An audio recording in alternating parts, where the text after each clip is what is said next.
자, 우리 국무조정실장님, 네. 문재인 정부 5년 동안 탈원전 정책을 시행했는데 국가적 손실이 어느 정도 추산되는지 알고 계신가요? 제가 지금 숫자는 기억을 못 하고 있습니다. 네. 무려 47조 원의 국가적 손실이 발생을 했습니다. 서울대 원자력 정책센터에 따르면은 탈원전으로 2017년부터 2022년까지 22조 9천억, 2030년까지 추가로 24조 5천억의 피해가 예상된다, 이렇게 발표를 했습니다. 실제 PPT가 나온지 모르겠는데 보면 통계를 보면은 원전 산업체의 매출액이 2016년하고 2020년을 비교해 보면은 매출액은 26% 하락, 인력은 15% 하락, 투자비는 50% 정도 하락을 했어요. 그리고 고리 2호기하고 월성 4호기 원전 가동 중단으로 해서 손실될 전력을 LNG, 신환경 연료에서 LNG로 대체한다고 가정했을 경우에 2023년에서 2027년까지 손실이 5년 동안 5조 원에 이를 정도로 아주 컸습니다. 근데 최근에 체코 원전 수주에 대해서도 야당은 덤핑 수주 의혹이라는 가짜 뉴스를 이게 유포해서 성과를 폄훼하고 있는데, 우리 실장께서 파악하시는 바에 의하면 이게 덤핑 수주입니까? 그건 절대 아니라고 생각합니다. 뭐 어떤 거예요, 그러면?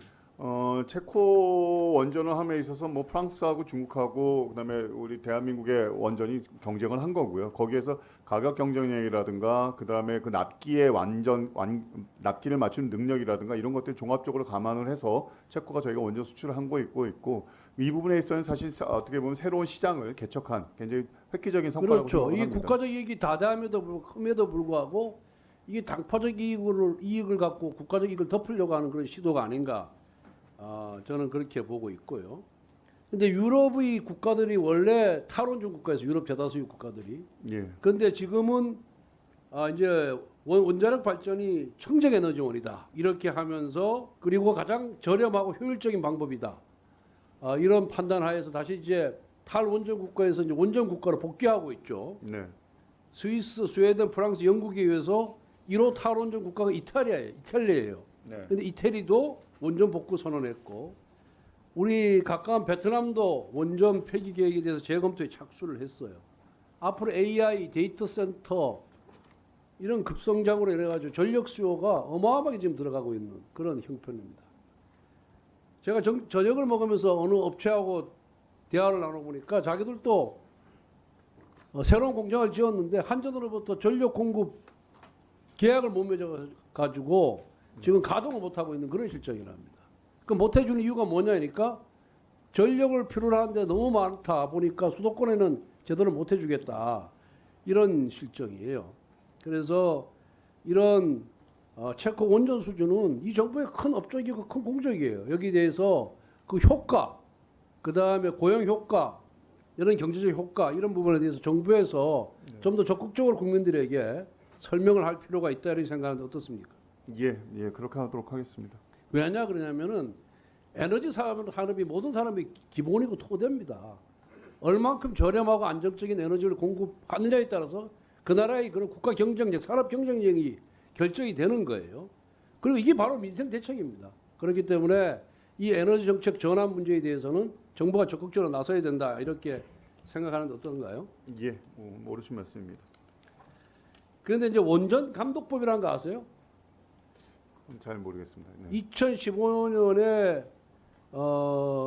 그 당시에 김재남 의원 이 탈원전 이 주동자인데 발의한 법안인데, 원전 산업계의 그런 구조적 유착 관계를 근절하겠다 이렇게 하면서 재산 등록이라든가 취업 제한을 의무화했어요. 그러다 보니까 한 부서에서 근무하면은 다른 부서로 가게끔 돼 있어요. 그러니까 전문성이 길러지지가 않습니다. 그러니까 원전이라는 게 얼마나 수만 개, 수십만 개의 부품으로 구성된 거 아니겠습니까? 그러면은 전문 분야별로 다 전문가가 있어야 돼요. 분야별 전문가가 있고 그 분야별 전문가가 제대로 활동을 해야 원전이 사고 없이 안정적으로 이렇게 돌아갈 수가 있는데 결국 전문성이 곧 안전성인 겁니다. 그런데 이 원전 감독부로 인해 가지고 A 부서에서 근무하면은 그다음 B 부서로 가야 되고 새로 또 공부를 해야 됩니다. 그러니까 그 원전 직원들이 얼마나 힘들고 어렵겠습니까? 한 분야, 한 우물만 파도 그 분야에 대해서 대가가 되기 어려운데 스페셜리스트를 기르지 않고 제너럴리스트로 만드는 거예요. 그래서 이 원전 감독법이 원전업계 종사자들한테는 큰 재앙이 되고 있고 원성이 되고 있어요. 그래서 이 부분의 문제점을 관계부처하고 협의해서 개선안을 만들어내기 바랍니다. 예, 알겠습니다. 살펴보겠습니다. 예, 그렇게 해서 나중에 그 결과를 알려주시기 바랍니다.